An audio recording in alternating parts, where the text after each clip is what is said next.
conversa aqui pelo Coletivo Ela, da Semana de Ação Mundial. Hoje, dia 30 de junho, a gente vai falar sobre a questão do tópico evasão, permanência, acesso à escola. Só que um pouquinho antes de a gente entrar aqui na gravação, a gente conversou sobre alguns pontos importantes sobre essa escola, a atração, né? Assim, o que é atrativo dentro dessa escola, a permanência desses alunos, a dificuldade pós a pandemia, o acesso que eles tiveram ao meio digital, alguns, nem todos, né? Mas o acesso que eles tiveram, e agora como que a gente se adapta a isso dentro da escola, como que a gente faz essa escola ser atrativa para esse público, que é um público de crianças, jovens, adolescentes, adultos, que tiveram acesso ao mundo da informação, às tecnologias digitais,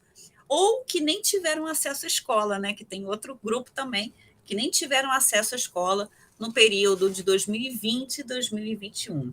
Como a gente estava falando aqui, né? A Rosana, que está aqui, Edi, Sirlei, a Rosana comentava que a gente sabia já que ia ser difícil, né, esse retorno dos alunos, e que agora estão sendo desafiados, enquanto educadores, a estar sendo mais, tendo nosso espaço de escola mais atrativo para o nosso público, para o público que está ali no processo de aprendizado.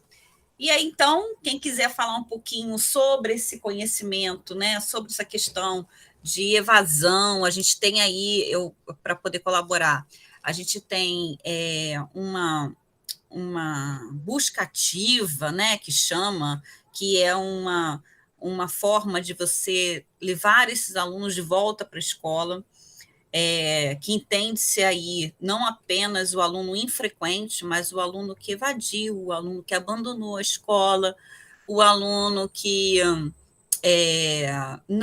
nem se matriculou. E a gente está num processo agora também de como é que fala? De homeschooling, né? Também sendo tratado, né? E que isso afasta mais as crianças e as pessoas da escola. Uma descrença também, a gente tem vivido momentos onde as pessoas têm descrença da coisa pública, né? As falas são falas pesadas em relação aos espaços públicos, sejam eles educativos, sejam eles de saúde, sejam eles de assistência, e de outros serviços, e como isso tem afetado a nossa rotina também, né? Então, acho que é importante a gente, aqui nessa roda, que é a roda da Semana de Ação Mundial, aqui acompanhando o trabalho do Manual da Semana de Ação Mundial, Compromisso com a Eleição, Não Corte da Educação, a gente vai tratar um pouquinho sobre a questão de como é que tem sido desafiador para a gente nas escolas manter os alunos com a sua aprendizado, com a sua permanência, inclusive com a alimentação, que era outra questão também, que quando a gente retornou da pandemia, a gente teve muita dificuldade, né, do retorno, da regularidade da alimentação para as crianças nas escolas, né, e o acesso também, questão do transporte público, mobilidade. Então, vamos fazer essa roda girar. Falei um monte de coisa aqui só para incentivar. Boa noite, Graciane. Eu acho importante a gente falar da evasão, porque tem um dado bem muito importante. Apesar do número de matrículas ter aumentado em algumas escolas, o número de evasão foi maior. Porque a escola pública recebeu muitos alunos da escola da rede privada. Mas os nossos alunos evadiram. E quando a gente começou a busca ativa, né, em 2021, e a gente ouvia de pais falando que o filho não poderia retornar porque já estava trabalhando, menores de idade, né? Então, a questão do auxiliar, o auxílio financeiro por parte desse aluno se tornou prioridade na família. O estudo foi colocado em segundo lugar. E como você convencer a essa família que seu filho precisa estar no espaço escolar, que seu filho a lei garante isso. Ele é menor, a lei obriga, né, porque é responsabilidade do Estado, e da família manter esse aluno na escola. Mas quando a família traz para você que só ele é o único que trabalha na família, porque os outros foram desempregados, estão desempregados, e aí? Né? É mais um desafio que a gente está enfrentando enquanto educadores. Então, a gente fica assim de mãos atadas, porque o auxílio que foi dado pelo governo, a gente sabe que é mínimo, que não dá, esse auxílio não mantém a alimentação. Não vou nem falar em manter a questão da internet, porque não tem, os alunos não têm. Eles não têm como bancar uma internet, não tem como comprar um computador, um laptop, não tem um celular. Tinha alunos que não tinham como participar nem de atividades no grupo de WhatsApp, porque a mãe não tinha condições de ficar colocando crédito. Então, para os alunos da rede pública, foi muito doloroso esse processo. Eles sofreram muito mais que qualquer outro. Em Rosana, você está situando o ensino médio, não é isso? Não, eu estou falando nesse momento, porque eu atuo na rede pública com Fundamental 1. Então, eu estou Do falando do Fundamental 1, os alunos já sendo o arrimo da família no Fundamental Sim, 1? porque o Fundamental 1 tem alunos de 13 anos ainda no quarto, no quinto ano. É uma realidade Caso do de município de polícia, São né? Gonçalo. É uma realidade no município de São Gonçalo. No, Eu acho que até no geral, né? no geral, né? Enquanto, como você falou anteriormente, que trabalha com ensino médio, porque essa é a realidade do ensino médio da EJA, né? É o Só aluno uma da EJA. é que eu trabalho no ensino médio na rede privada. No município, eu trabalho com o Fundamental 1, entendeu? Sim. É bem complicado, né? Porque a gente está falando de criança e adolescente, né? No mundo do trabalho e sendo arrimo da família, né? Isso causando evasão escolar. Nós retrocedemos, porque a gente havia avançado nessa questão de criança na escola, inclusive com programas como o PET, que é o Programa de Erradicação do Trabalho Infantil, e outras atividades que, como o próprio Bolsa Escola também, né, que era uma forma também de garantir que a criança estivesse na escola, um programa social, né, que não só era uma questão de a criança na escola, mas também garantir a questão da alimentação, da família, das mulheres solos, né, que sustentam seus filhos sozinhas, e aí eliminava, né, em grande parte, o número de crianças no ambiente de trabalho. Mas é o que, assim, quando Rosana fala, eu me recordo que a gente começou a ver com mais frequência, né, o retorno em massa de crianças vendendo bala, parando no sinal, fazendo malabarismo e pedindo as coisas, pedinte na rua. A gente tem visto muito isso atualmente, que era algo que a gente estava, né, tava mais inibido. Não que não existisse, mas a gente não via com tanta frequência, né? E a gente agora tem a questão de que as famílias perderam seus empregos, né? Muita gente perdeu, muitas mulheres perderam seus empregos, muitos pais de família também perderam o emprego, e aí com isso a gente tem a necessidade de todos os membros da casa estarem trabalhando, né? E aí eu acho que com isso a gente teve essa problemática maior, né? Acontecendo com mais frequência. E aí os alunos não estão deixando a escola. Naturalmente, acho que, peraí, entrou aqui, mas saiu. Pode falar. Exatamente isso, Graciane. A gente vê essa evasão a partir da pandemia e da consequência, né? Toda essa tragédia que a pandemia trouxe para as famílias. E fica difícil você fazer com que o pai entenda que o único na família que trabalha tenha que deixar para voltar. É cruel demais em todos os sentidos. É cruel para o aluno, né, que deixa de ter esse espaço, deixa de ter essa oportunidade de aprendizagem, e é cruel para a família, porque não tem de onde tirar esse sustento. Então, eles também ficam de mãos atadas. E acredito que para muitos seja difícil permitir que os filhos sejam os únicos a trazer o dinheiro para o lar. É muito complicado mesmo. E aí, o que fazer? Como a escola vai atuar nesse momento? Que tipo de ajuda a gente, enquanto educadores, né? Nós, como os agentes educadores, podemos estar dando para essa família, para esse aluno? Porque financeiro a gente não tem. Nós, professores, educadores, não temos como ajudar. Qual seria o nosso projeto? E se fosse, também seria liberado, autorizado pelos governantes, né? Porque às vezes tem professor se junta, tem projetos maravilhosos, mas que não pode sair do papel, porque não favorece, né? Aí entra N questões políticas, né, Graciane? Falta de política também entra, né, nessa história, né? Falta eu acho que seria até isso, a falta de política, né? Falta de política pública. Olá, Maristela, seja bem-vinda aqui à nossa roda de conversa. Então, fica à vontade se quiser falar, se quiser ligar o microfone, tá bom? A gente está falando sobre evasão e falando da nossa realidade aí, das escolas, da dificuldade das crianças que estão, crianças, jovens, adolescentes que já estão no mundo do trabalho a partir da escassez mesmo de trabalho para as pessoas e da queda, da crise econômica que vivemos após aí esse período de falta de políticas públicas e principalmente de pandemia, né? E também de pandemia, talvez não seja principalmente, mas também de pandemia. E aí a gente tinha uma série de programas educacionais, de políticas públicas educacionais para incentivar o acesso e a permanência dos alunos, que a gente estava falando.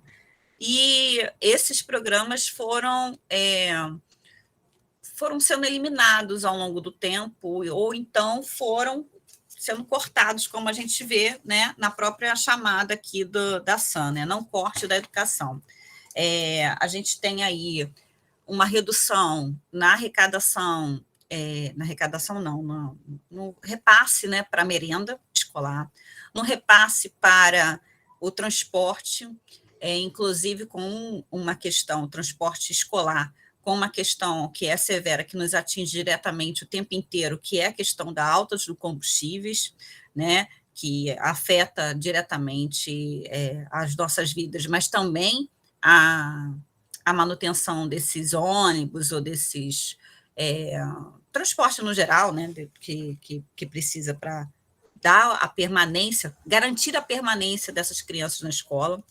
A falta de tecnologia, que é algo que também que afeta bastante, porque sem tecnologia, após uma pandemia, a gente mostra o quanto a escola está arcaica, sem condições de receber uma geração que já está mais tecnológica, uma geração que está mais, por mais que eles não tenham acesso, né, em alguns casos não tenham acesso, ou a grande maioria não tem acesso, tem outros que têm acesso, né, e mesmo assim a gente sabe que eles têm aí outros atrativos no mundo, né, real, na vida, que acaba desviando a atenção ou a falta de querer estar ali no ambiente da escola, por estar realmente, por ser um ambiente ainda muito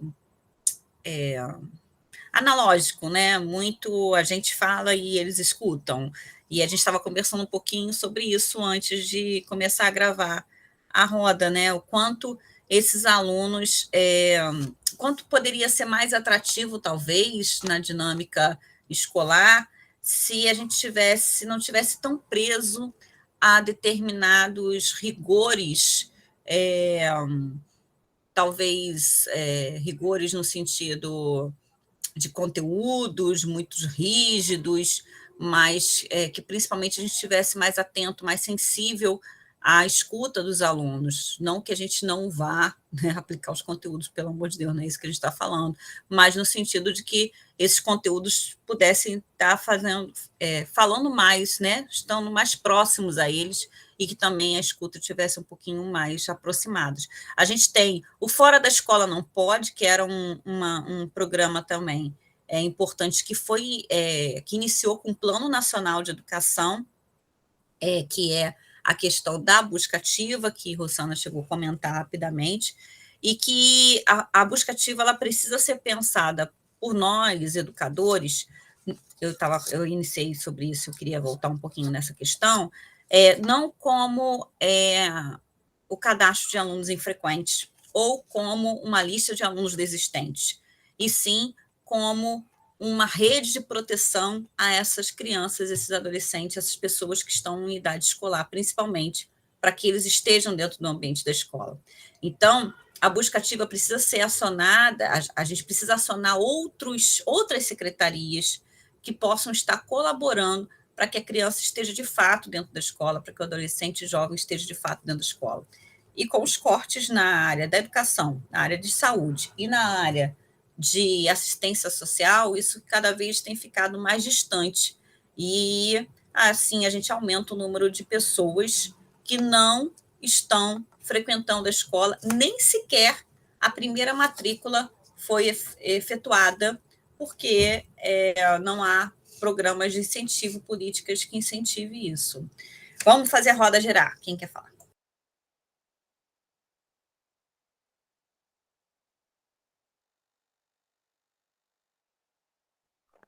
Boa noite a todos. Boa noite. Esse assunto é um assunto muito delicado, né? Atualmente a gente tem uma educação aí para os alunos em 2022, né? No modelo de uma educação de 1922. O mundo todo já avançando nas novas tecnologias e a gente engatinhando. E não querer ver isso assim, querer não querer proporcionar uma educação decente, né? E não querer que o nosso país desenvolva. Então a gente vê que é uma coisa muito preocupante. Às vezes a gente fala de evasão escolar, o que um aluno vai, como ele vai se sentir numa escola de 1922? É muito complicado. É assim que eu vejo tudo isso. Pois é, Maristela, boa noite. Você falou na questão aí de proporcionar uma educação eficiente. Então, a gente volta, Graciane, naquele ponto da falta de política pública. Porque realmente, o que nos transparece, que deixa transparecer, Maristela, que realmente não há esse objetivo em uma educação eficiente, uma educação de qualidade. E a gente fica o tempo todo brigando por isso, brigando por uma escola de qualidade, brigando por projetos, e secretarias que atuem junto à educação. Porque, como a Graciane falou, fazer a busca ativa somente à escola não dá. Tem que estar juntos, tem que estar ligado às outras secretarias, tem que dar suporte para que esse aluno realmente possa estar dentro da escola. Enquanto a gente trabalhar sozinhas, não vai dar, infelizmente não vai dar. A demanda é muito grande, as situações são completamente divergentes, cada caso é um caso e cada um mais gritante, mais preocupante que o outro. E é a hora da gente se unir. Da gente se unir e lutar. Lutar, de fato, por uma política pública verdadeira com foco na educação.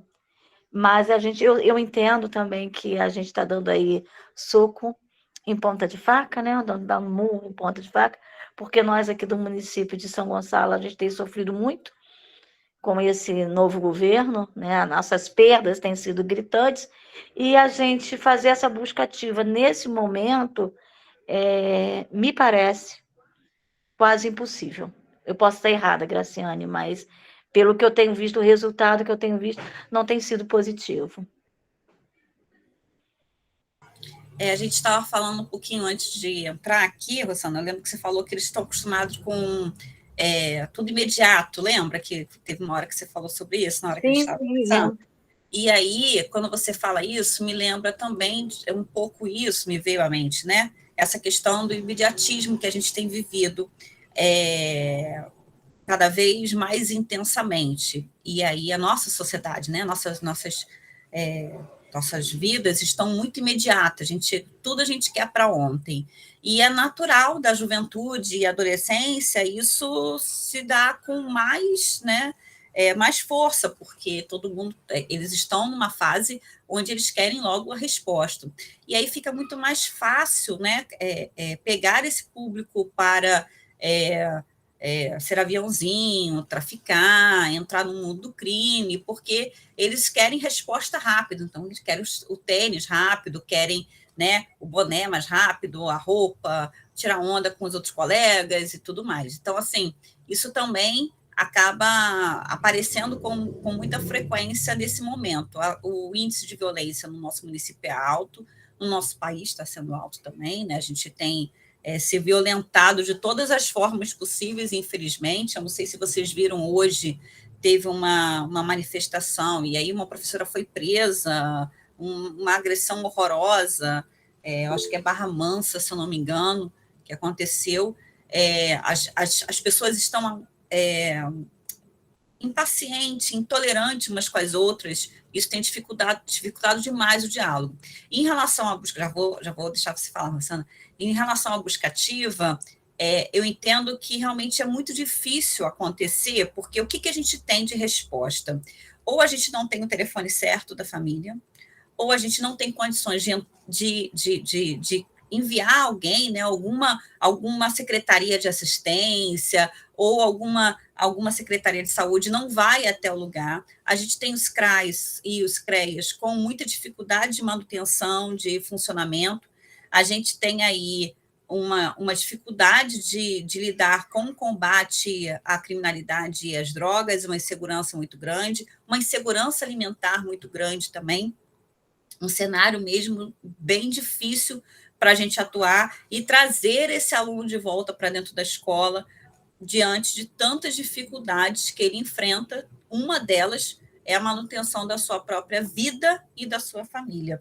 A gente não é incomum a gente ver escolas fechando por causa de violência, né, na redondeza, por causa de invasão na comunidade.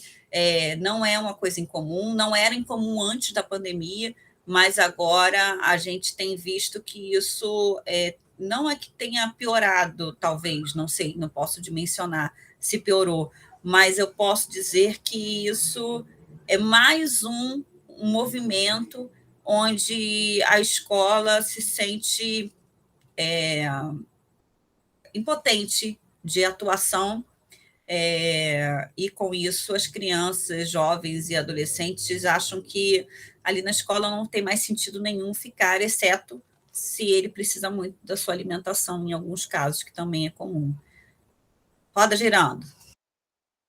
Então, Graciane, quando você fala aí dessa situação do imediatismo, né, ser tudo muito mais rápido, dos meninos, porque o mundo do crime favorece, né, tem muita facilidade, eles acreditam que seja muito fácil. E mostram isso para eles mesmos, como você falou, ele faz um aviãozinho ali, consegue o dinheiro, tem aquele tênis da moda. E tem as meninas, que eu via isso muito lá na escola. As meninas, elas têm o prazer em dizer que ela está namorando quem é a cabeça lá do crime. Elas têm mais prazer ainda em dizer que estão grávidas. Nós tivemos meninas de 13 anos, grávidas, e assim, felizes naquele momento, porque é ela que ia dar um filho para ele. E ela ia ser a super protegida. Ela vai ter uma proteção para sempre, mesmo que ele vá preso. Aí, lá, né, porque eles têm todo um esquema. Se ele é preso, então a boca tem que manter essa criança e essa mulher dele. E ninguém pode mexer. Mas se ele vier a falecer, aí as coisas mudam.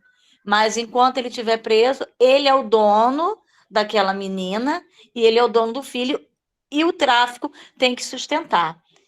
Então eles têm umas regras assim bem absurdas. E elas entram a princípio achando que é o máximo, porque elas acreditam realmente nisso. Só que depois elas têm uma vida violada. Elas se tornam escravas daquele sujeito. E aí elas já não podem sair mais. E aí são condenadas a viver nessa vida de crime também. É muito complicado, Graciane. A realidade da comunidade é muito triste. e eles acham que entrando vai ser algo muito bom, porque, a princípio, demonstra ser muito bom, a facilidade do dinheiro, né? Mas tudo tem um preço, e o preço é muito caro que eles estão pagando, muito caro. E quando a gente volta a falar na questão da busca ativa, né? Que a gente não tem, muitas vezes, como ir até o local. Quando você fala no telefone, gente, como esses responsáveis trocam de números? Eles trocam de números, acho que toda semana. Porque a ficha do aluno, você apaga o tempo todo o número que não é mais aquele. Você tenta entrar em contato, o número não é mais. Eles trocam o tempo todo e não comunicam a escola. Então, até nesse momento da busca ativa, tem essa dificuldade. A gente fica parado aí nessa situação.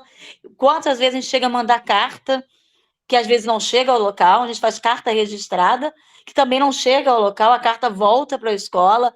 Então a gente fica numa situação assim realmente de mãos amarradas, Graciane. E é triste, porque a gente vê que a gente parou ali, olha, daqui você não tem como caminhar.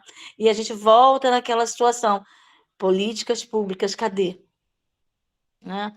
Então, eu só queria acrescentar aí a questão das meninas que também veem esse mundo do crime, de ser parceira deles com muita facilidade. Na verdade, elas acabam sentenciando a sua vida, o que é uma pena.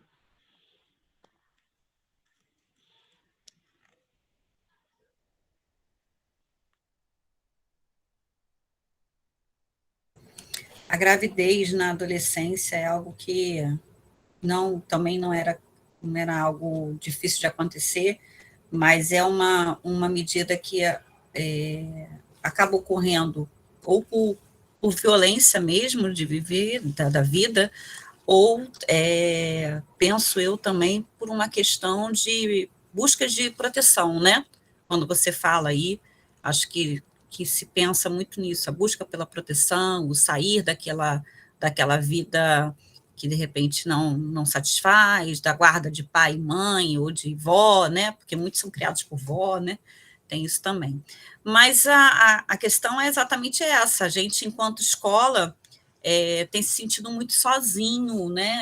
A escola tem sido um equipamento muito sozinho nesse contexto de fazer com que os alunos e as alunas estejam, de fato, frequentando e permanecendo dentro desse ambiente.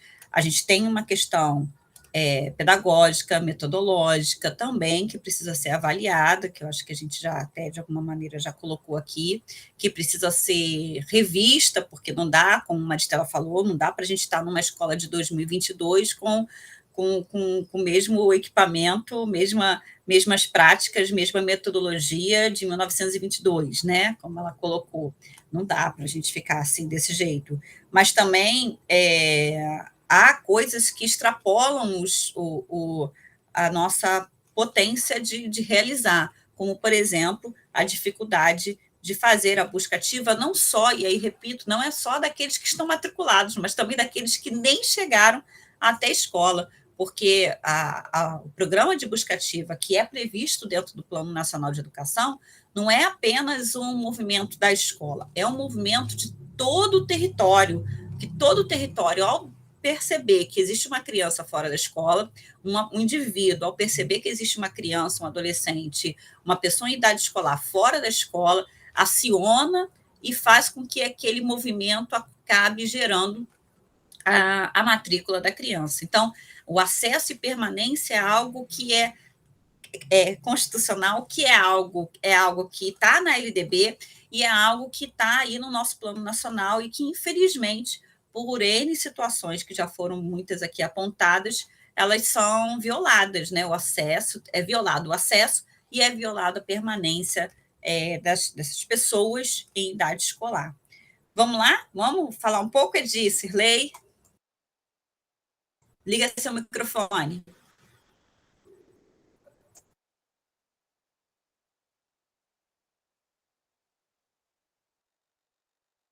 Opa, a Rosana está com a mãozinha. Então, fala, minha linda. Não, eu já falei, é que a mãozinha não saiu. Olha só, até agora, né? tem muita coisa que vocês já falaram sobre a questão da evasão, né? Eu, assim, quando falo em evasão, na minha mente vem muita outra palavra que eu acho que acompanha a educação básica, digamos assim, que é a seletividade, né? Que aí você vai tratar do acesso, da permanência e do sucesso, né? E o que seria mesmo as pré-condições para essa permanência e esse sucesso escolar, né? Eu, algum tempo atrás, há muito tempo atrás, no Fórum Mundial de Educação, né, de Nova Iguaçu, em 2008, nós apresentamos um trabalho sobre a rede de referência. Então, a gente volta essa rede de referência com assistência de psicólogos, assistentes sociais, psicopedagogo, para ser a base da escola. Nesse acompanhamento das crianças de classe popular, gente, isso é isso aí sei lá, é primordial. Outro dia eu estava, como já falei, de vez em quando eu estou na sala de aula, vem uma menina do 3º ano, menina inteligente, que sabe a atividade, mas você percebe pela fisionomia, pela pele da criança, que aquela criança está subnutrida. Essa criança vai evadir. Está entendendo? Fora as crianças que precisam de assistência médico-hospitalar por distúrbios ou deficiências, essas crianças vão evadir. É público para evasão, né? E qual é o problema? O Estado, novamente, né? O Estado falta para com as classes populares. Não tem como a escola, o professor, assumir competências que ele não tem como. É em outro lugar, né? A orientadora educacional envia carta para o conselho tutelar, telefona, chama, mas tem que ter uma assistente social que vá à casa dessa criança, que converse com essa família, né? Tem que ter uma rede de assistência séria para essa criança. E aqui nem preciso citar casos. Se eu for citar casos aqui de alunos que a gente encaminha e não são atendidos, a gente vai, né, falando. Então, eu coloco assim, a rede de referência como um dos principais fatores, a falta de rede de referência das escolas, né, que causam essa evasão. A outra questão também é a questão que a Rosana falou, né? A questão daquele conteúdo engessado, que os alunos que já têm essa defasagem de aprendizagem, quando é submetido, né, aquela prova, aí a gente volta à roda de avaliação, né, onde nós falamos as características da avaliação.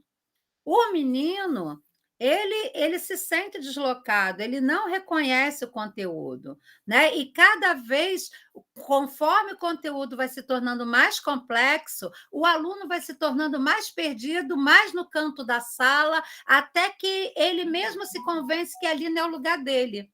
Então, aquele não é o lugar dele, porque aquilo ele não entende, né? Então, eu acho que a questão mesmo do tratamento do que é ensinado na escola é uma questão também que é muito latente na evasão, né? Aí eu trago até uma referência, né, que muitos já conhecem, que é aquele livrinho Cuidado Escola, que Paulo Freire apresenta, né, que ele fala muito dessa seletividade e pergunta, né, essa escola está servindo a quem? E para quê, né? E a nossa escola ainda tem esses condicionantes históricos do que está acontecendo agora no Brasil, né? Rapidinho eu vou citar, em Caxias nós temos 2 escolas, uma com o nome do pai do presidente e outra agora, que tiraram o nome da Zilda Arnes, né? Que é uma pessoa que tem vários trabalhos de ação social e colocaram já, né, o nome da mãe do nosso presidente em Duque de Caxias, que nem morava em Duque de Caxias. Ele mora na Barra, né? Mas é esse condicionante histórico, político, social que está lá impactando a escola, né? E isso também repercute na educação que é dada ao aluno. E é outra questão que eu acho que termina com que o aluno também estranha aquele ambiente que não é feito para ele, né? E causa também, é outro fator de evasão. Agora, uma questão que eu gostei muito que a Rosana trouxe é a questão do poder paralelo enquanto atrativo para as classes populares, né? Aí eu trago assim, né, uma questão cristã, né, que tem uma parte da Bíblia que fala: dá ao faminto pão. Não adianta você dar outra coisa ao faminto. O faminto quer pão. E a gente traz a educação agora enquanto fator de mobilidade social. A educação hoje, a escola hoje, ela promove realmente a mobilidade social das crianças, dos adolescentes, dos jovens, né? Isso aí é uma provocação para todos os participantes dessa roda e gostaria que vocês pensassem nisso e respondessem essa questão, né? Por que o jovem vê no poder paralelo uma questão dele sair da fome, dele se vestir bem, que isso aí, entre aspas, né, num contexto de classe, o que é você mudar de classe, né, no mundo capitalista? É você ter acesso a bens. Agora, o Estado propicia ou o poder paralelo propicia? Né? Eu acho que a gente tem que pensar nisso. De forma nenhuma estou incentivando o poder paralelo. Não estou, mas eu estou trazendo essa reflexão porque é muito complicado, gente, é muito complicado.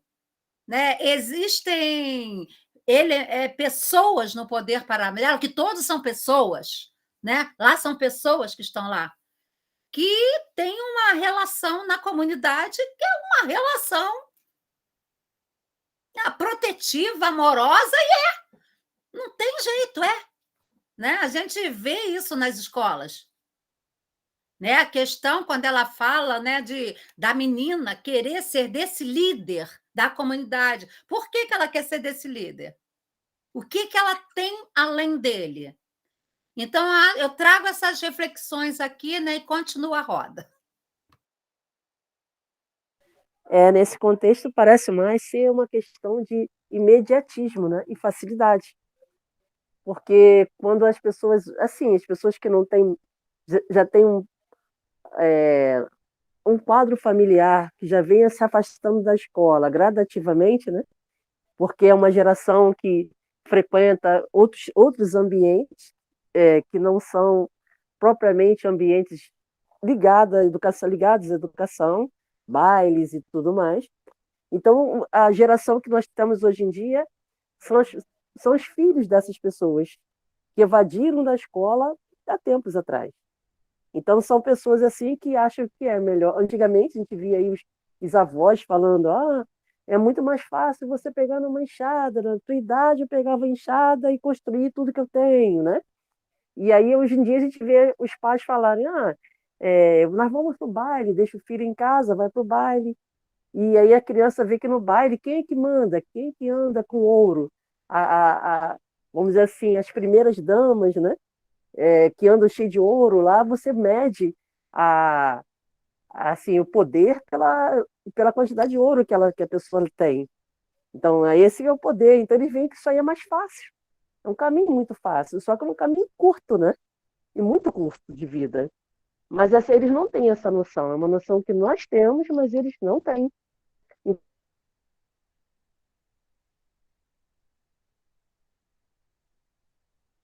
Eles vão buscar aquilo que é a verdade de ir para a escola porque estava no baile. Criança que não, na nossa mentalidade, eles não têm idade para estar no baile. Mas eles estão, às vezes, acompanhando o pai e a mãe, que vende uma bala, que vende alguma coisa no baile. Então, no dia seguinte, ele não tem condições de ir para a escola. Os pais também não estão acordados. Os pais dormem durante o dia para que possam trabalhar à noite. Nessas comunidades que são que no caso representa a oportunidade de emprego que eles conseguiram. É uma forma de trabalho, de levar alguma coisa para dentro de casa. Então, são realidades muito, muito diferentes da que nós temos, assim, que um grupo tem, né? E a gente vê uma outra agravante que eu fico observando, essa lei que permite às famílias educarem seus filhos em casa. Isso significa que daqui a um tempo não haverá educação pública. Porque quem faz jus a essa educação pública exatamente vai estar se afastando. Ocorre evasão. E aquele que acredita ser educação pública algo inferior, né, na mentalidade de alguns, esses aí vão querer educar do seu jeito. E o seu jeito que é o problema.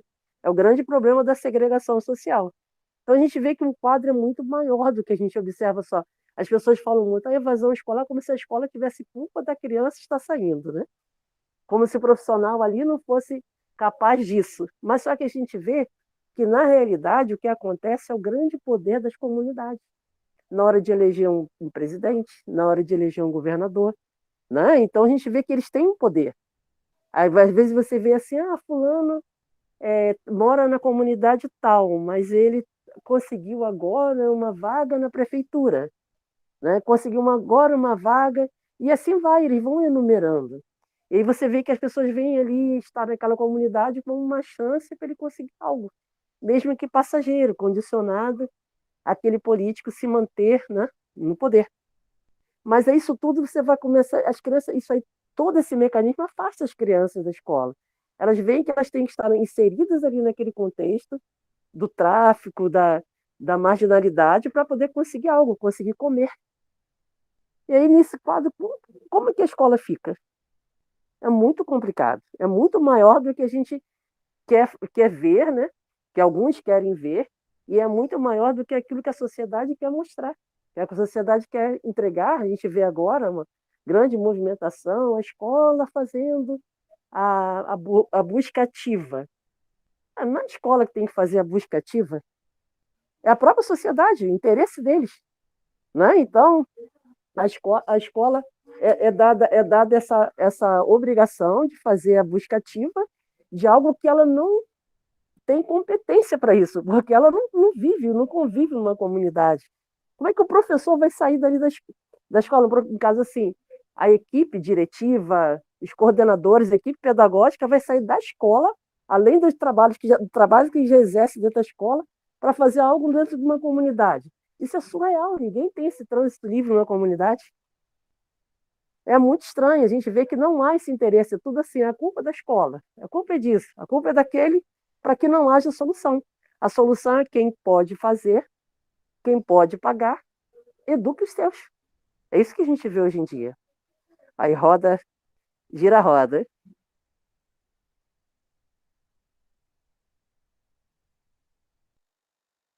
Então, conforme vocês foram falando, eu fui pensando em algumas coisas.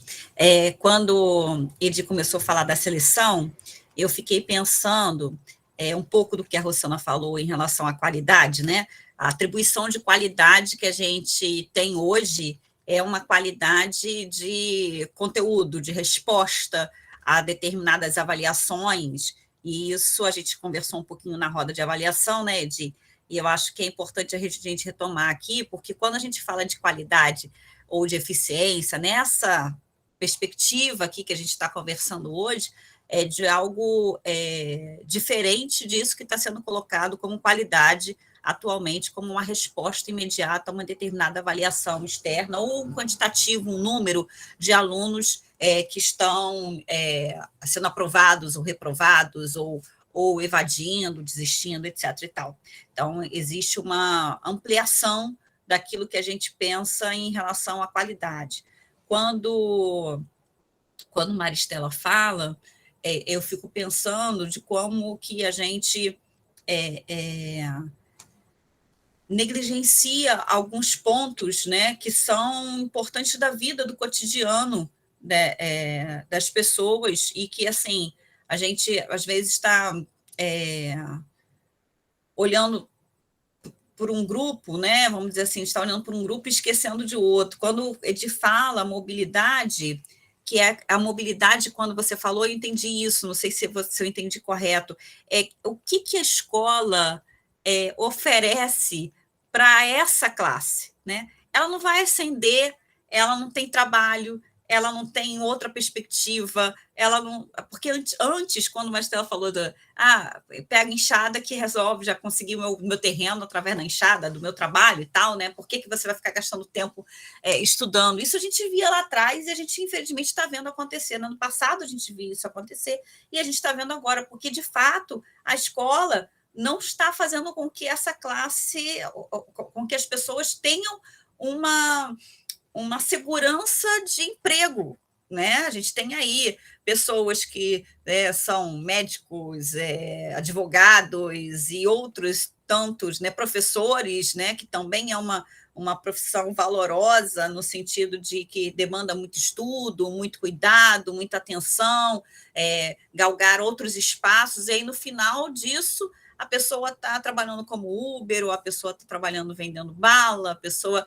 Né? Então, por que estudo tanto? Então, essas questões ficam realmente na nossa cabeça. Eu me lembro quando eu cheguei numa turma, também gosto de entrar em turma, Edi, e aí, quando eu entrei numa turma em Búzios uma vez e fui falar, poxa, a gente tem essa ilusão, né, de falar isso, né? E eu já falei isso várias vezes. Hoje eu já fico mais com o pé atrás, já reflito um pouquinho antes de falar.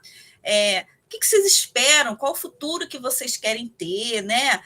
Qual profissão que vocês terão? Por que é importante estudar? E eu me lembro que um aluno levantou o dedo naquela zoeira, né, de adolescente, era o 8º, 9º ano, se eu não me engano, e ele virou assim, eu sei, prof, eu sei que você é dentista, só que ele não sabia que eu sou criado na comunidade também, né? Eu falei assim, tá, mas você vai ter que saber somar, subtrair, porque você vai saber contar direitinho como é que você está recebendo o dinheiro aí do bagulho lá, das coisas que você está recebendo e tal. Aí ele se assustou, porque, na verdade, a proposta dele não era dentista, ele queria ser o rei da boca, né? Então, eu peguei logo no laço o que ele estava lançando ali na questão. Então, assim, a gente fica pensando, né, qual é a projeção de futuro que as pessoas têm da classe popular, né? O que a gente oferece enquanto educação que possa estar aí garantindo para que ele tenha o tal do futuro, né? E aí a gente fica tão preso no futuro dessa escola para ele que a gente não olha o que é importante estar cuidando no presente, né? Que é isso que a gente está falando, da alimentação, da empatia, da solidariedade, é muito mais do que conteúdo, é olhar no olho, é saber quais são as necessidades, é o que Edi falou, de ter aí outros atores importantes, e Maristela também falou um pouco sobre isso, outros atores que podem estar nessa percepção como um psicólogo que cuide da questão da saúde mental, que cuide dessas pessoas com deficiências que estão sem acesso à saúde e param dentro da escola e além de estarem sem acesso à saúde, acabam sendo excluídas desse espaço da escola porque também não têm acesso à educação adequada, muitos não conseguem frequentar, a gente não consegue ter profissionais suficientes para estar atendendo essas pessoas com deficiências mais severas ou que dão crises, né, por conta de não estar medicados e tudo mais. Então, assim, é um contexto muito complicado que a gente vem enfrentando diariamente por ausência mesmo, e por falta de compromisso mesmo com a eleição, que Maristela também traz na fala dela, né, da questão de que eles não conseguem perceber, né? Nós não conseguimos perceber, eles, elas e nós, né? Não conseguimos perceber a força que nós temos com o voto, né? Porque a partir de um programa de governo, de um governo que tenha, seja em qualquer das esferas, que tenha compromisso com a sociedade, compromisso com a classe popular, compromisso com a população, isso tudo tem uma outra programação, uma outra forma de lidar, né? Diferente do que está acontecendo atualmente, né? Que é corte em cima de corte, a gente não tem condições de dar alternativas para que essas pessoas possam estar, para que esses alunos e alunas possam estar, de fato, frequentando a escola. Eu me lembro que a gente teve um movimento da busca ativa, a gente teve algumas entidades, alguns movimentos, né, algumas instituições que tentaram aí dar uma programada, né, uma orientada aos municípios em relação a como lidar com a questão da busca ativa. E eu queria mostrar para vocês rapidamente, antes de fazer a roda girar, aqui uma plataforma que eu gosto muito de acessar, que eu não sei se vocês conhecem, que se chama Busca Ativa Escolar. Ela foi produzida por várias entidades, mas a principal é a Unicef, né? E com essa chamada que fora da escola não pode. Eu não sei se vocês que estão aqui, se vocês conhecem, não sei se o pessoal que está nos vendo também depois, que vai nos ver depois, conhece essa plataforma. E eu resolvi divulgar, porque aqui tem um dado que eu acho assim, sempre muito assustador, né? Eu venho acompanhando essa plataforma há algum tempo, e eu já vi esses números numa proporção menor, e hoje eu estou vendo cada vez aumentando mais o número, né? Aqui, por exemplo, está dizendo que estima-se que no Brasil existe um contingente de 1 milhão de crianças e adolescentes de 4 a 17 anos fora da escola. E aí eu repito que a questão do fora da escola não é só a questão de aluno que parou de estudar, não. É também de aluno que nem ingressou, né? Crianças, adolescentes, nessa idade que nem ingressou na escola, nem fez a sua matrícula, né? Deveriam estar na escola, deveriam estar estudando e não estão estudando. Além disso, também eles fazem o levantamento da questão do atraso escolar, que é a questão da distorção, idade série, e aí apontam aqui que com 2 anos ou mais de atraso escolar, alunos com reprovação, com fracasso escolar, 6,4 milhões de estudantes com 2 anos de atraso e 2,6 milhões de estudantes reprovados, que é algo também que faz com que a gente pense um pouquinho no que a Edi falou em relação à seleção, né? A seleção de quem são os alunos que a gente consegue manter dentro da escola. Qual é o perfil de aluno que a gente consegue manter até o final do 9º ano, né? Por exemplo, o aluno que entra no 1º e sai no 9º, percentual sempre menor. A gente pode notar até na construção das turmas, né, das escolas. As escolas que têm do 1º ao 9º ano, geralmente 1º ano você tem lá 4 ou 5 turmas, depois você consegue ficar de 4 ou 5 turmas até o 3º ano, mais ou menos. Depois isso vai caindo, chega no 6º ano, cai mais, e às vezes essa mesma escola tem apenas uma turma de 9º ano. Ou seja, a gente faz essa seleção, a gente, não profissionais de educação, não, a gente, enquanto sociedade, no geral, acaba fazendo essa seleção por conta de tantas situações aqui que a gente falou. Uma outra questão que eu queria destacar é que a gente fala da questão também, e eu acho que é importante a gente trazer, a questão não só vou parar aqui a apresentação, depois vocês, quem tiver interesse de olhar, tem bastante informação importante ali, né? Informação bacana naquele site.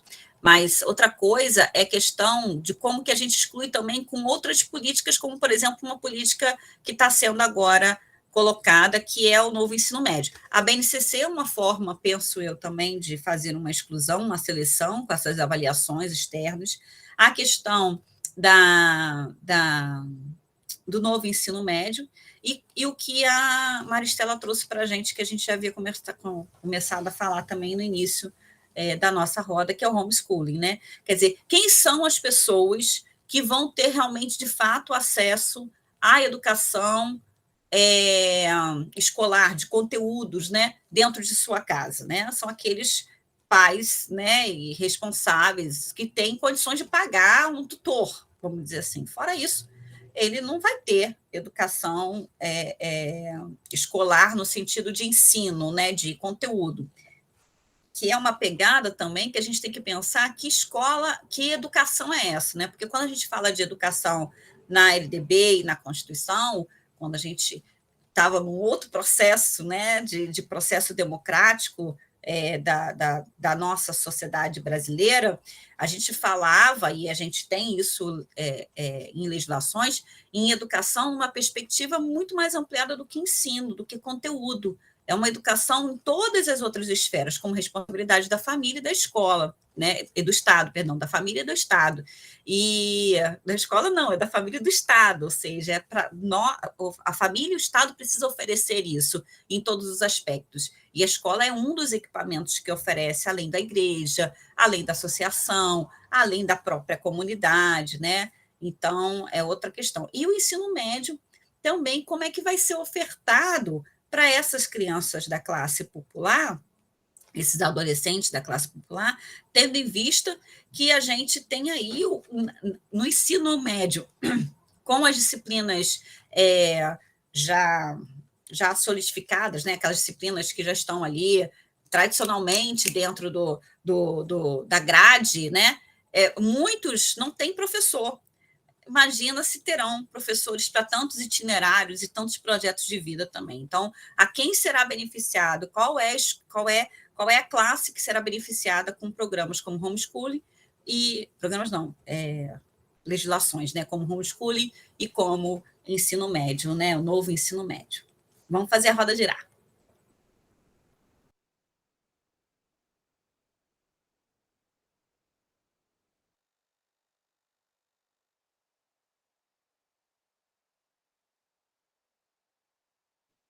Quando você falou um pouco, a Cirlei quer falar só um pouquinho, Cirlei. Quando você falou sobre a questão, né, do impacto da educação na mobilidade social de adolescentes e jovens, né, principalmente para o mundo do trabalho, e trouxe o exemplo que a Maristela falou, né, sobre a educação há algum tempo atrás, né, que o pai privilegiava o trabalho para o ganho, né? Aí, atualmente, também a gente. Qual o valor da educação na atualidade, né? Eu acho que é uma reflexão que a gente tem que ter, né? Porque, conforme as nossas rodas, a roda de ontem foi sobre formação também, né? Nós vemos que o professor está desvalorizado, e várias pessoas que já trabalharam com EJA, ensino médio. Toda hora o aluno fala, professor, você estuda tanto, você não tem nada. Né? A gente já. Acho que todo professor já ouviu isso, né? Professor, eu não quero ser professor, professor não ganha bem, professor não quero ser, Deus me livre. Né? Então, eu acho que esse papel social da educação também, né? O valor que a educação tem no mundo de hoje. Que valor é esse? Né? Vai lá, Cirlei. Bom, eu trabalho com o ensino médio, né? Então, tenho vivido, assim, de muito perto essa experiência nefasta que a reforma do ensino médio provocou junto aos filhos da classe trabalhadora. Porque essa reforma do ensino médio não chegou aos alunos do Colégio Andrews. Ela também não chegou aos alunos que estudam no São Bento, nos colégios privados da Barra, né? Ela chega para os alunos da classe trabalhadora, que foi o grupo a quem se destinou aquele ensino voltado para o trabalho. Aqueles que recebem um ensino cujo ensino é voltado para dominar, para dirigir, para ter as ideias que vão governar o país, esse não teve problema com a reforma do ensino médio. Porque o aluno que escolhe as suas disciplinas hoje, ele escolhe entre sustentabilidade, fazer horta, informática, sem ter laboratório na escola, e essas são as escolhas.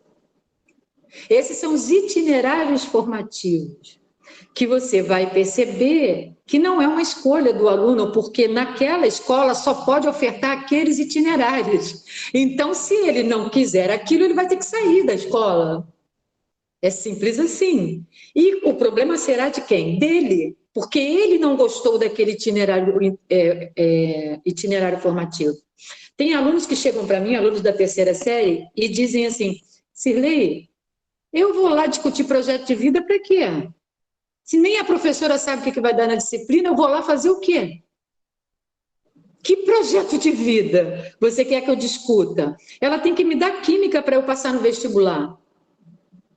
Então, você vê que são questões que estão muito entranhadas no nosso modelo de educação, que é educar o pobre para o trabalho, educar o rico para ser dirigente, para pensar, para ter acesso ao ensino superior, para ter acesso à nata do pensamento intelectual.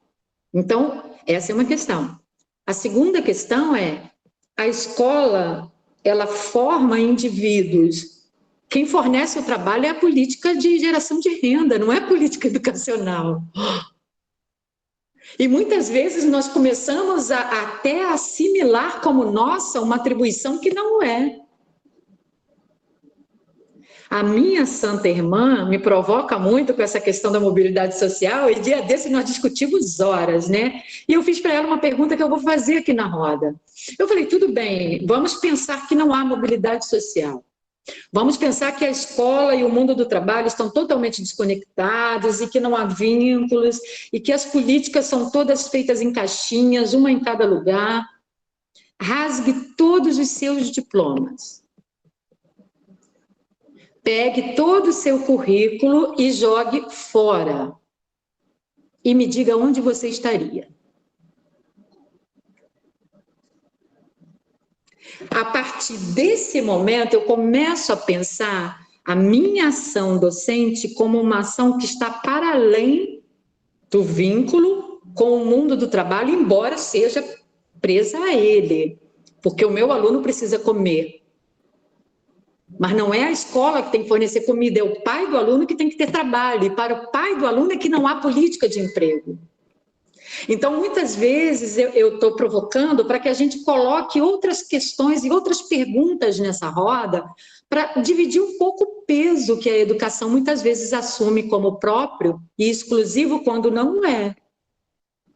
O médico passa o receituário para o seu paciente e cabe ao paciente comprar o remédio ou buscar na farmácia do SUS.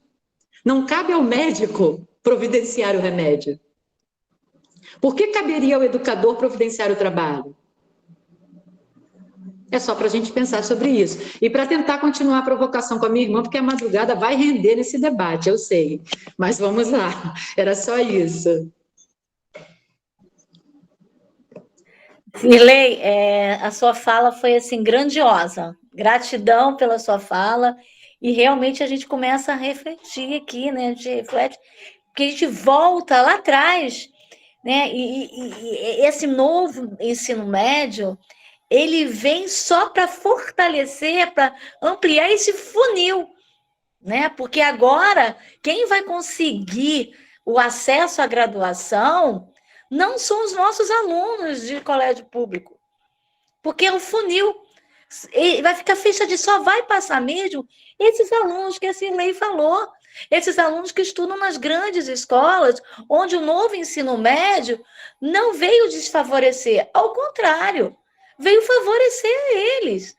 Porque eles vão continuar com a química, eles vão continuar com a física, eles continuam com sociologia, eles continuam com filosofia, e continua. Agora chega o projeto de vida que vem trazendo reflexões para esses alunos da escola privada, ver o seu futuro e o seu caminhar, planejar.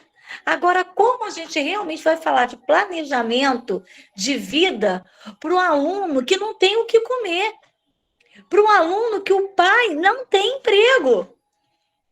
Realmente, a política de emprego é que tem que estar ali, ó, priorizando para que os filhos desses pais possam ter acesso a uma escola e possam, sim, conseguir um acesso à graduação. E, infelizmente, eu não sei se foi a Edir que falou, mas a gente está vendo cada vez mais fechado esse espaço. O que realmente a escola quer do aluno? O que realmente a escola está oferecendo ao aluno? O que a gente oferece para ter esse alunado com a gente? De que forma a gente pode ganhar esse alunado? Se a política pública o tempo todo diz que ele tem que ficar no seu lugar. Não diz isso diretamente, mas diz isso através dos projetos. Quando eu faço essa lei de novo ensino médio, eu estou dizendo para o meu aluno de escola pública, fica onde é o seu lugar. O seu lugar não é o lado de cá. Então, realmente, a educação traz consigo essa responsabilidade que a Cirlei, quando nos faz refletir, fala assim, opa, essa responsabilidade não é só nossa, não. Essa responsabilidade é da sociedade, é de todos.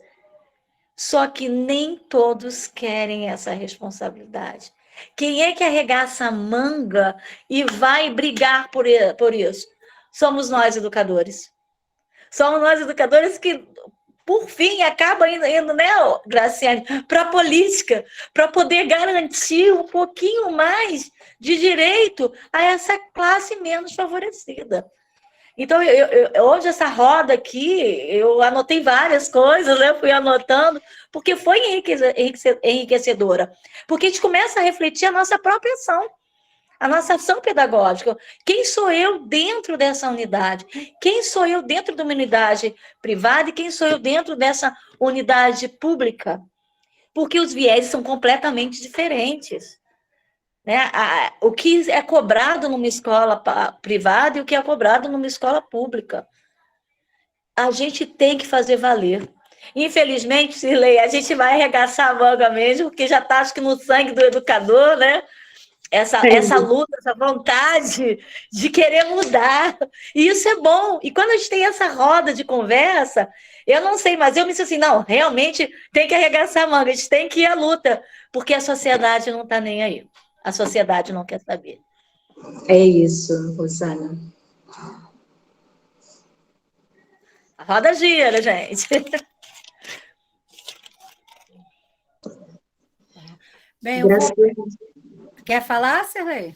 Não, só perguntar a Graciane se ela recebeu o resumo que eu enviei das outras, e se nós vamos apresentar para as colegas agora, e eu teria, que eu tentei digitalizar tudo que foi dito nas outras rodas também, quase na íntegra, né?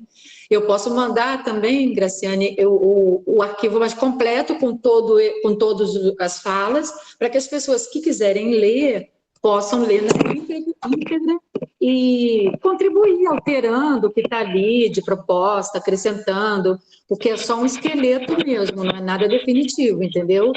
E nós ficamos de passar isso hoje. Eu só não fiz o de hoje no início, que eu estava formatando o das outras rodas. Mas o que você acha? Então, eu fiquei na dúvida, e eu gostei, já li, já passei o olho aqui, já li, mas eu fiquei em dúvida se a gente vai fazer a leitura das 5 rodas no dia 7, porque a gente não combinou o dia 7. Ah, tá. Perfeito. Aí eu fiquei assim, a gente apresenta agora ou a gente deixa tudo para o dia 7, porque a gente ficou de mandar por e-mail, não foi isso?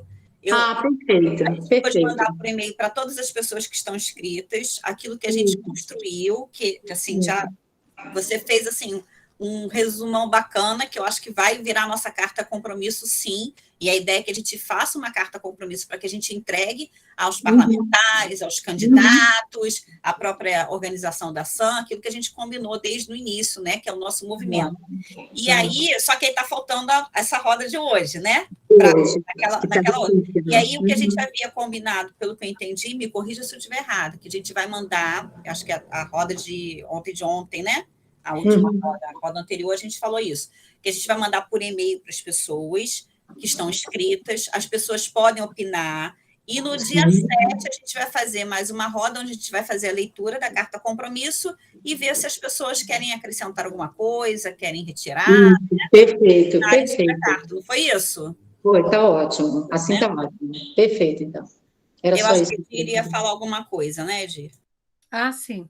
Então, assim, retomando a questão de evasão, de forma que já falamos hoje, né, nós vimos assim, a questão das famílias, né, que não têm uma infraestrutura e não acompanham, isso causa o abandono, a estrutura familiar, a rede de suporte também, né, a escola não tem médicos, especialistas, né, que auxiliem nas diversas necessidades que as crianças possuem, né, a nível psicológico e físico.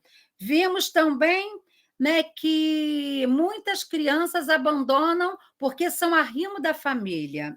E agora a Cirlei traz essa grande questão, né, quando a gente pergunta sobre o valor da educação, que seria qual a finalidade da educação. Aí, quando a gente fala assim, mas a escola não tem que preparar para o trabalho, a própria LDB, ela traz como finalidade, uma das finalidades da educação é a preparação para o mundo do trabalho. E isso eu concordo, é uma visão propedêutica da educação que vem numa LDB que já é tida como de vanguarda, né? Mas e retoma aquela questão que a Rosana colocou no início, né? Que o menino ele não é trabalhado na potencialidade que ele pode expressar no momento presente, né? E na roda de avaliação, a Hélida teve uma fala maravilhosa que ficou na minha memória, né? Que ninguém deve ser avaliado em relação ao outro, e sim a si próprio. E isso traz essa questão da visão propedêutica da educação, que é uma finalidade da nossa LDB, né? A preparação para o trabalho e para o mundo social, né? Porque a gente fica com essas grandes metas da educação básica, que a grande meta da educação básica pela nossa LDB é essa, a inserção social e preparação para o mundo do trabalho. E a gente esquece de ver as habilidades dos alunos. E isso, eu acho que traz toda essa questão do valor que a criança vê, que o adolescente vê nessa educação. Que eu acho que é o Demo que fala, né? Se eu não me engano, é o Pedro Demo. Ele fala que estudar causa dor. E causa dor, sim. Né? Eu concordo com ele, que é doloroso estudar. Então, mas estudar também, você tem que ter aquela questão de estar se vendo no que você está fazendo, e não projetando daqui a 15, 20 anos o que você será. E a nossa escola ainda faz isso, muito isso. E isso eu acho que aumenta a seletividade, que vai causar também a evasão. Aí passo a roda agora. É o próprio nome, projeto de vida também, né? Parece que a gente não está vivendo agora, né? Então, é um projeto para uma vida futura, uma pós-vida, uma pós-morte, vamos dizer assim, né? Sei lá. Uma outra coisa, quando você fala também é um princípio, o exercício da cidadania.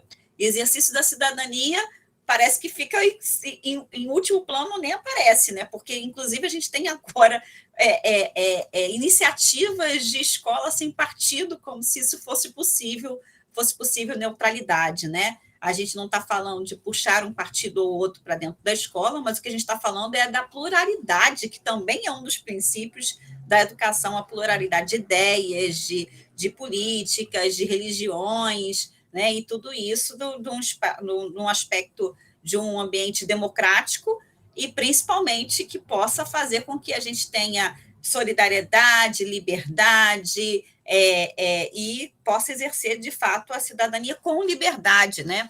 Quando Maristela estava falando, e me veio à mente também algumas questões, tipo, por que as pessoas, e isso é algo que eu me pergunto com muita frequência, por que as pessoas votam naquele candidato que vai te oferecer, que te oferece algo que é de imediato, né?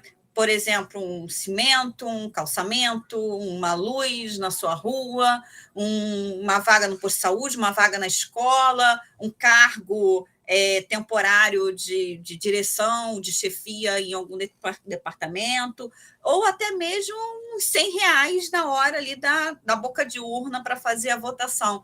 Por que isso acontece?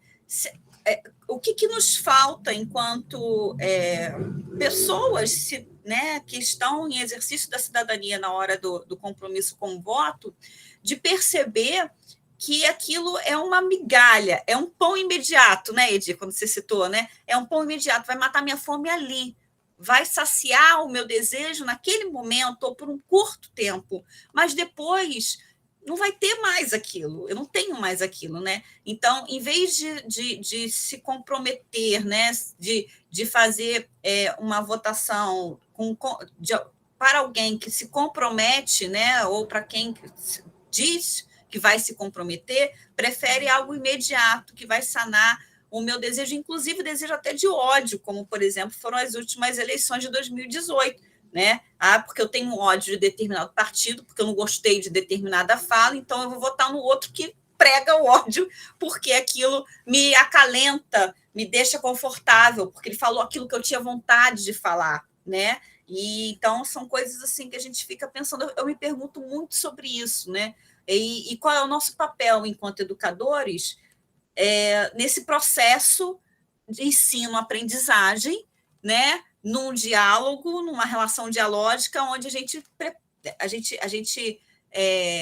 fala sobre questões de cidadania, questões sociais, questões do nosso cotidiano, dessa vida agora e não dessa vida futura, né? Isso tudo vem à minha mente quando você fala também um pouquinho. Gira a roda.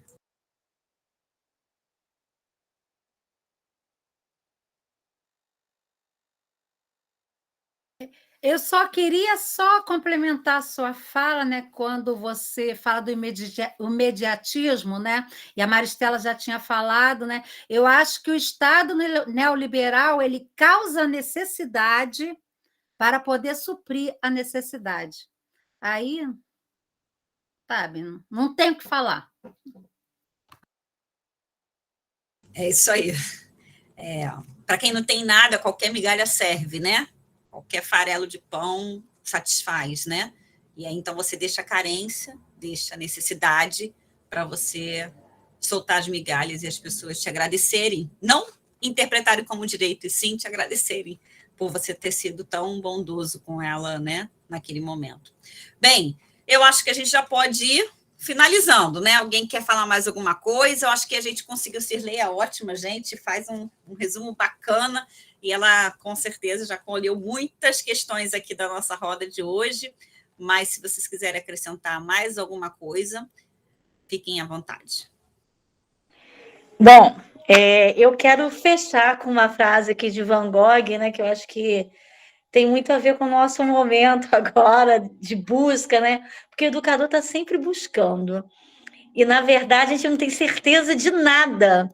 E Van Gogh fala exatamente sobre isso. Não tenho certeza de nada, mas a visão da estrela, ele coloca como das estrelas, mas eu aqui vou colocar da estrela, acho que vocês estão entendendo, me faz sonhar.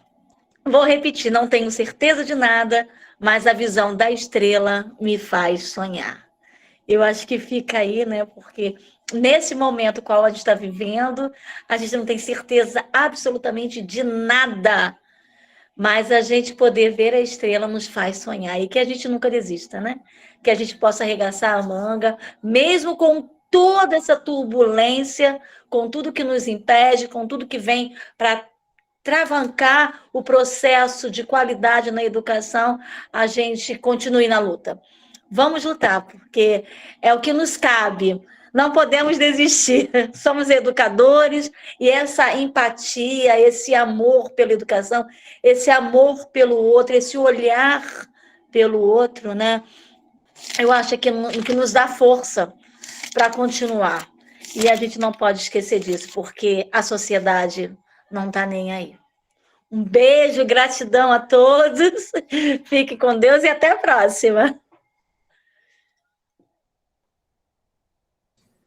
Mais alguém? Uma fala?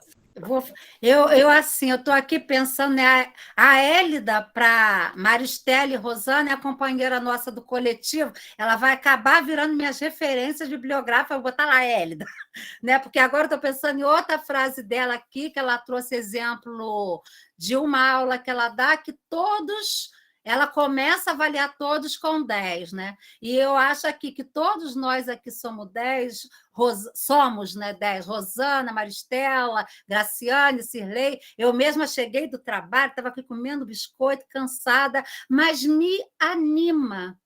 Eu acho que conversarmos, estarmos nessa roda, falando sobre evasão, sobre o problema dos nossos alunos e como nós somos impotentes para resolver, mas como nós temos ideias maravilhosas que podem resolver. E essa estrela, Rosana, a gente vai ficar olhando essa estrela, as estrelas, para conseguir resolver, né? Porque o que nos anima é o verbo esperançar, como diria Paulo Freire, né?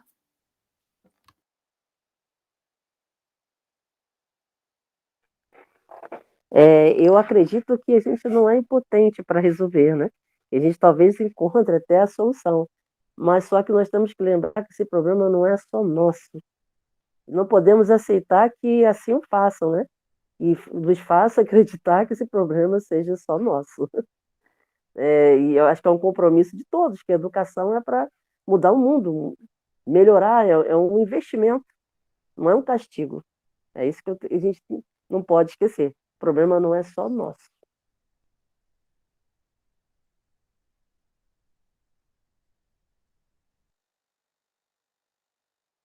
Cirlei, considerações finais? Quer deixar alguma?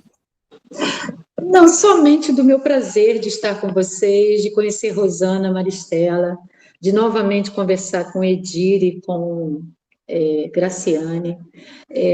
As nossas conversas, elas trazem esse alento para nós, né?